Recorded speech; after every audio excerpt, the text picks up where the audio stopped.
And you will receive a Book of Common Prayer. It looks like this one. It's really nice.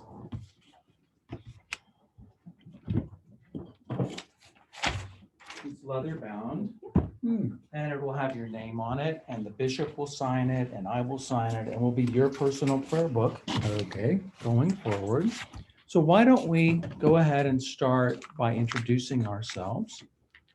So Ms. Pat? I'm Pat Fraser. I work with the children here at Christ Episcopal Church. Okay, I'm Father Robert, and you all know me. I'm your priest. I'm Sherry Hembry, and I'm usually at 7:30 service. And you're here, you were here at the 7:30, weren't you? I was. And at the 9? Or No. you just came back? No, I got back. You should try coming to all three sometime. It's a blast. Okay. Like you did, right? I'm Jamie Chatham, and I'm a senior at St. Stephen's. Okay. Are you going, where, you know where you're going? I'm going to LSU. Good for you. Go Tigers. Going to be a Tiger. Go Tigers. Now, is there anyone in your family that's doing that or has done that, or you're trailblazing? Just me. Good for you. Good for you. Gretchen. Well, you all know me, I'm Deacon Gretch.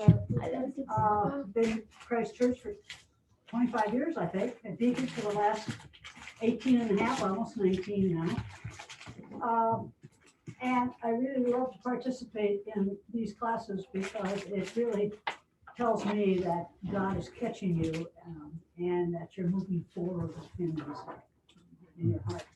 So I think it's blessed that you're here and look forward to maintaining this attendance through the whole thing because it's really quite interesting. Yes, indeed. Sophie?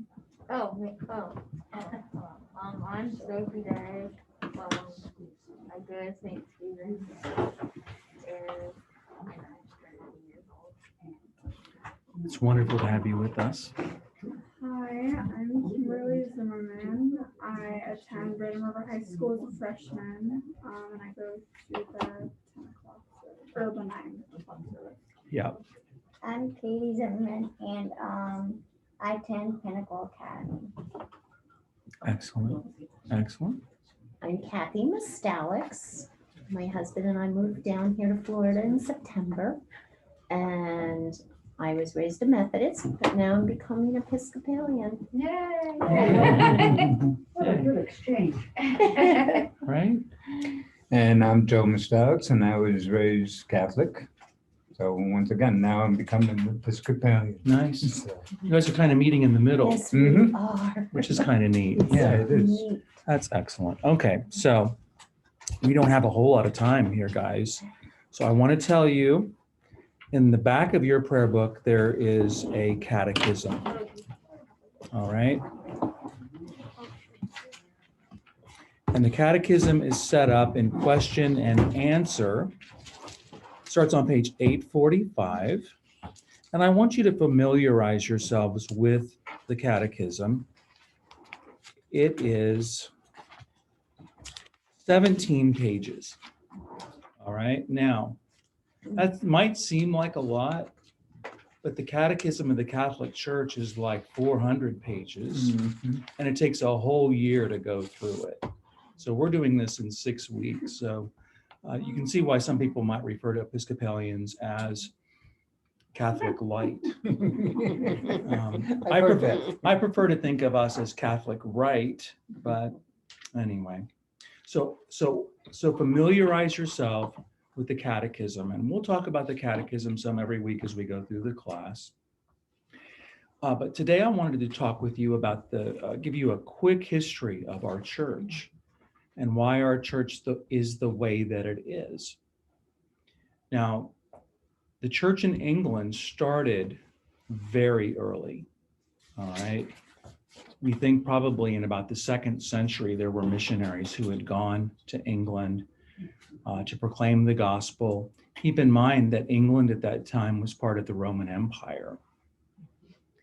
And so the church went where the empire went. But these were Christian missionaries. And so the church in England, and hence in the Episcopal Church, is very old. It's nearly as old as Constantinople, nearly as old as Rome. We have very ancient origins. And we began as a Catholic church, Roman Catholic Church, at least what Roman Catholicism was back in the 2nd and 3rd century. So England was evangelized. And then something really weird happened. Rome started to crumble. And one of the first places that Rome had to abandon was England. So they left England behind, but the Christians who were there stayed. And so the Christians in England were going through all kinds of things. I mean, they kept having the Vikings come in and do raids and conquer their country.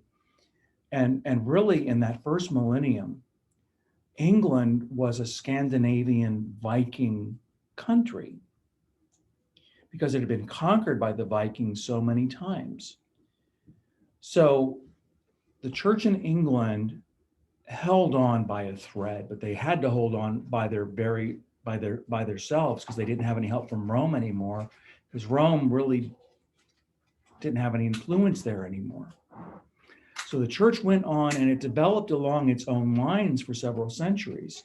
And one of the things that happened was that they developed this really intense form of penitence. Right? If you committed a sin, you had to engage in all sort of penitence, and it was much stricter than the type of penitence that we found happening in Rome. So you got this strict form of Christianity on the island. They were celebrating Easter on a different day than they were in Rome. And they made a big deal out of this, but they didn't really need to make a big deal out of this. The monks in England were shaving their heads differently from the monks on the continent. And that turned into a big, huge to-do. I mean, but isn't that human of us to really focus on things that don't matter all that much? So we skip ahead to the 6th century. Rome has fallen, but the church has not fallen.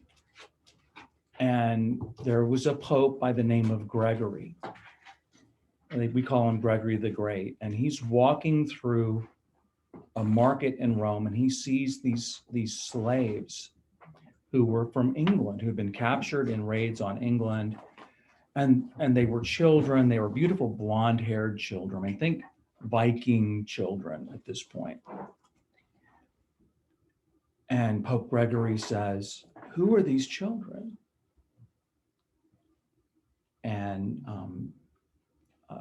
Augustine, who was with him, said, "Oh, these are Angles, right? They're Anglo-Saxon. These are Angles." And Pope Gregory said, "They're not Angles, they're angels." Right? And that's when he decided that he was going to re-evangelize England. So they went back over to England. He sent Augustine, who didn't want to go, back, and they started evangelizing England. And what they discovered was that they didn't really need evangelization to the degree that they thought that they needed it, because the church was there and it was thriving. But they were doing things differently than the way Rome was doing it. And this is one of the things that we see popping up again and again in the history of the English church, is that English people don't like people from other countries telling them how to do things. All right. Does that sounds familiar, right? Americans don't like that either. Well, the English didn't like that. And so they came over and they're reestablishing the church, and the Romans are saying, "Look, you got to do it this way." And the church in England is saying, "No, we've been doing it this way for centuries. Thank you very much." And so there was this big to-do, and they finally had a council called the Council of Whitby. And what they decided at the Council of Whitby was they would do things the Roman way. Problem solved. Not. Because councils really can't change the way that people act and think and believe. And so this is what we see in England happening through the centuries, is that they tend to do things their own way. And what you get in England is a very distinctive English Catholicism that was a little bit different from what was going on in Rome. And Rome would occasionally try to beat them down, but then they couldn't. So there was this church, this cathedral in Salisbury. the cathedral in Salisbury had a rite known as the Sarum Rite. It was the English Mass. It was still in Latin, but it was English people doing it. And it was very different from the Mass they were doing in Rome. So you've got these differences between Rome and between England. And we start to build up into the 14th and 15th century. And this friction between Rome and England keeps building. Now, how many of you all have heard, and you might have said this to one of your Catholic friends, well, I'm Episcopalian, and your Catholic friend might say, oh, yeah, that's the church that started because Henry wanted a divorce. Right, have you heard that before? Right, well, that's part of what was going on. Henry did want a divorce. Henry was a staunch defender of the Catholic Church. He wrote treatises to defend the church against Martin Luther. He was declared a defender of the faith by the Pope.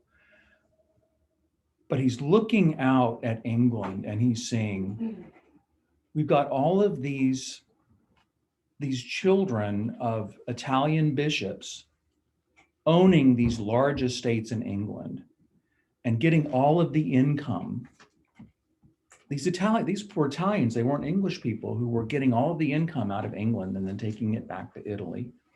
They didn't like that. Henry was married to, does anybody know who his first wife was? Catherine, Catherine and Spain, From Spain. Catherine of Aragon. Who were her parents? Isabel and Ferdinand. Isabel, and what did they do? What big? They funded Who did they send to Christopher Columbus. Right? So it's the Christopher Columbus, king and queen. Their daughter was Catherine. Catherine was engaged to Henry's big brother, who was named Arthur.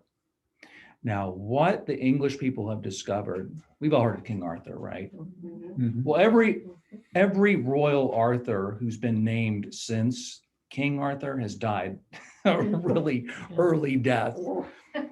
And so they don't name their children Arthur anymore, the royal families, right? I wonder why. In fact, William and Kate, they were going to name one of their kids Arthur, and then they decided, no, we better not do that. We want to keep, Harry and Meghan, Archie. yeah. So anyway, they don't. The British don't name their royal children Arthur anymore. But Arthur was engaged to Catherine. Arthur dies. So then she becomes engaged to Henry, and they're not having any children.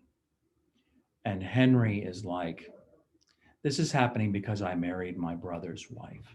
And his conscience is stricken. And so he appeals to Rome to have that marriage dissolved. Now, here's the thing, though.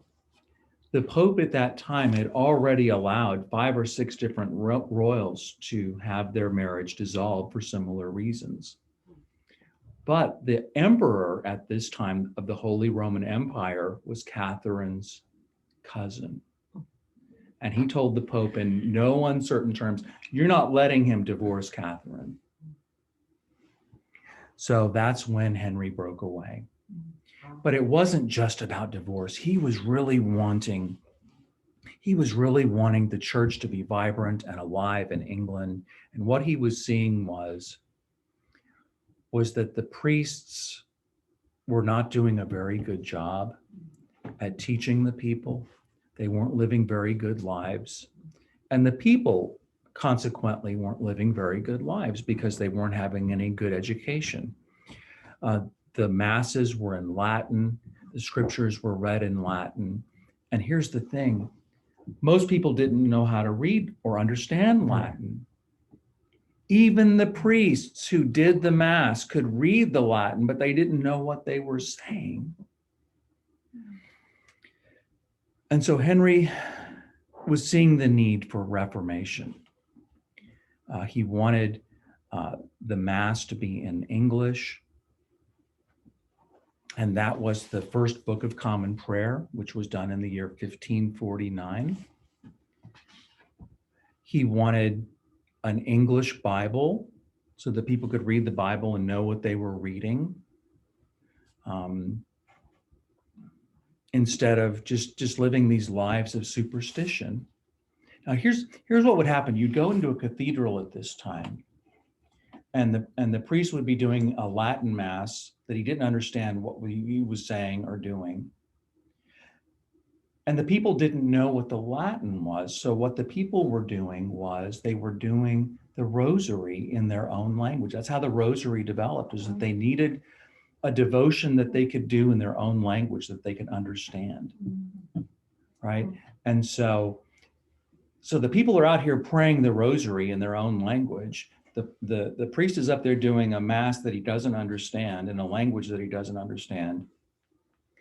And you guys have heard the bells before, right? When we ring the bells sometimes at the elevations. Well, the reason that those bells happened was they knew that these people were praying the rosary and other devotions in their own language, weren't paying attention to the mass. So he said, okay, well, the elevation's pretty important. So let's ring the bell when the elevation happens so people can look at the elevation. And then they would go back to their praying the rosary in their own language. So King Henry reformed the church, and what we ended up with under Henry was a Catholic Mass in the English language and a Bible in the English language. Now, here's where it gets kind of weird in the English church tradition. So Henry has 2 daughters. Do we know who those are? Anyone? Mary Elizabeth. and Elizabeth. Mary was the daughter of Catherine of Aragon. She was very Catholic, and she was really hacked off at her dad for reforming the church. So she tried to take it back to being Catholic. And she ended up killing a lot of people who wouldn't go along with her. Well, she was a rather tragic figure. And it seems like the Tudors, all of them seem to have health issues. And she was married to a regent from Spain. I can't think of his name, but she thought she was going to have a child and had all the signs of being with child. And it turns out she had a really large uterine tumor, and she died. So then we ended up with Elizabeth. And Elizabeth took things back a little more Protestant. So we've got this back and forth in England between being Protestant and Catholic, and we get all of these prayer book revisions. We get a 1459, a 1469, and then on up until 1689. They keep revising it until it takes the form that it is in now. If you go to a church in England, they're using the 1689 prayer book because you can't change the prayer book without an act of parliament because it's a state church. So, right, I mean, we thought we had an old prayer book with the 1928 prayer book and now the 1979 prayer book. They're still using 1689 in England. But it's got this mismatch of Catholicism and of Reformed theology with a little smattering of Lutheranism and the Puritans. And the English did this thing. They took and they put together things that should never be put together, but they did it, and it turned out to be really beautiful and distinctive form of English Christianity. So England, what is this saying about the English Empire? The sun never sets on it. Y'all ever heard that before? The sun never sets on the English Empire. Their empire was so vast. And so the sun was always shining on some part of the English Empire. And where the English Empire was, that the English church went. So that was fine until about the year 1776. What happened in 1776? The The American Hello, Revolution, USA. right? And the Americans were just like they're just like the English. We don't want someone over there telling us how we have to do things here. Right? The English are saying, we don't want Italians telling us what to do. And now the Americans are pulling the same stunt on the English. We don't want those English guys over there telling us how we have to do things here. So we end up with the American Revolution, which created a huge problem because the Church of England, you've got to have a bishop to have the church. And in the colonies and later in the nation, they had no bishops. And they really couldn't use the prayer book because the prayer book, they were praying for the king and the queen, and they were praying for the English state, and Americans weren't going to do that. So they had to form their own church here, and it became known as the Episcopal Church. But their problem was they didn't have any bishops. So they had to go over to Scotland, of all places, and they got the Scottish to confirm a bishop for us. And then England said, this is going to be a real problem when other colonies start to break away from us. So we need to have bishops in these places. And that's where we get the term Anglican. Up until that time, up until the American Revolution, there was no such thing as an Anglican. All right. It was just the Church of England. But now you're going to have a Church of England church in the United States, and it becomes known as the Episcopal Church. And Episcopal, do you guys know what episkopos means? Or an episkopos is? It's a bishop. It's an overseer. Okay. Episkopos, one who oversees, a bishop. So we are a church with bishops, and so we are the Episcopal Church. The Presbyterian Church is a church with presbyters, and so they are the Presbyterian Church. So once we had 3 bishops, it was possible for us to make more bishops. You got to have 3 bishops to make one. All right, that's just a rule that goes all the way back to the beginning, or near the beginning. So once we had 3 bishops, then we could be making our own bishops, and then we made our own church, and then we ended up with our own prayer book. As they were making the prayer book, they keep in mind, 1776, we're in the age of rationalism, right? Where everything is, if it's scientific, if it's rational, it's good. And so when they were making the prayer book, they wanted to get rid of certain things in the prayer book because they seemed superstitious. One of the things that they tried to get rid of and couldn't get rid of was in the Apostles' Creed, he descended into hell, right? So, oh, well, let's get rid of that. But then they couldn't do it. So it's still in our prayer book, which is a good thing because it would have cut us off from other churches if we changed the creed. So that's where we're at. And our English church is not a state. Our English church here is not a state church. In England, it's part of the government. All right. But here it's not. It's church and state are separate here. And so when we set up our government, our church government, we didn't have an archbishop because they used the Constitution and the Declaration of Independence to make our church government. And so what do we have instead of an archbishop? We have a presiding bishop. We have a president, in other words, the way that the United States government has a president. And each diocese within our church is independent from the other diocese. Our bishop can't go to another diocese and tell them what to do. So it's states, basically. Right. It's federalism is what it is. And that's not uncommon. The church that I grew up in, when they formed their church government, it started in the 1889s. They formed their church government based on how the railroads were run, because that was the model that they had for running a large organization. So, all right. So, do you guys have any questions about Episcopal churches. This was a fast, we just did 2,000 years in 30 minutes, guys. Right? So we'll do some other things with this, but yes. Was it Blake or Jody? It was me. So the concept and the understanding of the need for a bishop was pretty much an important thing that they brought from the Roman Catholic Church and kept, because they knew they needed a need for that internal government or Mhm. structure. Right. And all of the early churches had that. And we had it in Rome, in the West, right, which was Latin speaking. And we had it over in the eastern part of the Roman Empire where they spoke Greek. They didn't call them bishops, but they were patriarchs.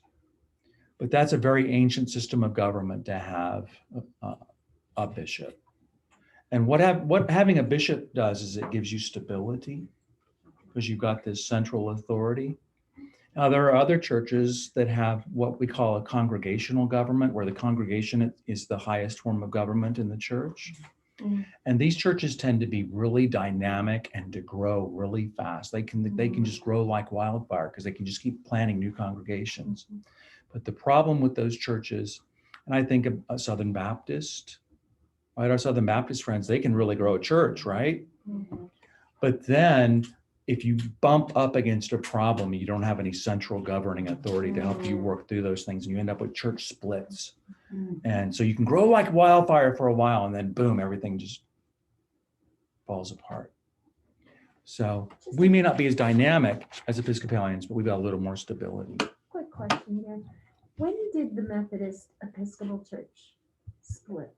Okay. The Methodism started with John Wesley, right? And John Wesley he's looking at the Church of England and he's looking at the church in America and he's saying, it needs help. It's lost its fervor. And so he came up with this approach to Christian life called Methodism, where they would meet in small groups and they would confess their sins to one another and they would help one another. They were following a method.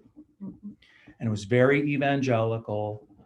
And John Wesley never became a Methodist minister, never.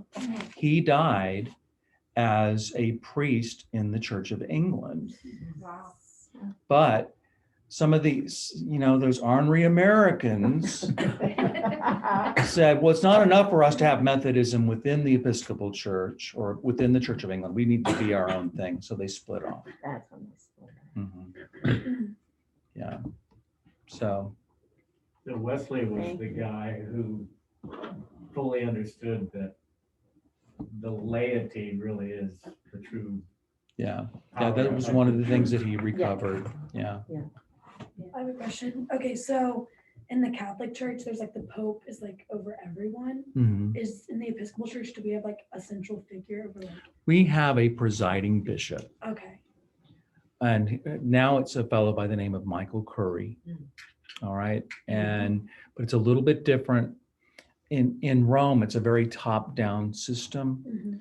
And what we did, we adopted an approach to bishops, the Church of England did, where each individual bishop and each individual diocese was a little more autonomous. And you couldn't have someone from the top telling them how to do things. Each bishop could kind of do what they thought was right in their own diocese. And that goes back to the 3rd and 4th century. That was something the Church of England recovered. But yeah, we've got a presiding bishop, we've got our bishop, but we don't have anyone like the Pope. Okay. Although we say that we're Catholic, right? Mhm. So we respect the Pope. Right. We just don't want him come and tell us how we have to do things. Yeah. don't want anyone to tell us. Right, because we're ornery, right? Right. Yeah. And hence our bishop gives you, for example, with the power or the authority to run your church the way you want to run the Pretty church, much. as long as you're not going against. As long as I'm not starting a mass murder so that's cult the or really- something. So how the style of worship and educate everything that happens It comes from the rector down. You're given that. Yeah. authority. And the bishop guides and directs, and one would be silly not to follow the bishop's direction, but You've got 5 minutes. all right. So here's what we're going to do. The boss has spoken. Yeah. I try to keep them on track. So next week, I want you to read through the catechism, or as much of it as you can. All right. And Kimberly, I want you to stay after class for a second. I'm going to give you something to do for next week. Okay. All right. Wait, we have to read. Wait, we have to read. Yes, you have homework. I want you to take this book home with you and read the catechism. What page did I tell you it starts on? 8:45. 845 to 862. So over the next 6 weeks, I want you to read all of it, hopefully several times. I want you to familiarize yourself with it so we can talk about it. Now, and thank God that we don't have to do the Catechism of the Catholic Church, which is 700 pages of reading, right? All That's right. a lot of reading. That's a lot of reading, but you get a year to do it. All right, let us pray. Heavenly Father, we thank you for your love, your mercy, your grace, for this journey that you are taking us all on. Help us to learn and to grow and to become. Help us to love you more and more every day. And help us to contribute to the common life of our community. We pray these things in Jesus' name. Amen. Amen. Right. No. That's fine. I have everything I can.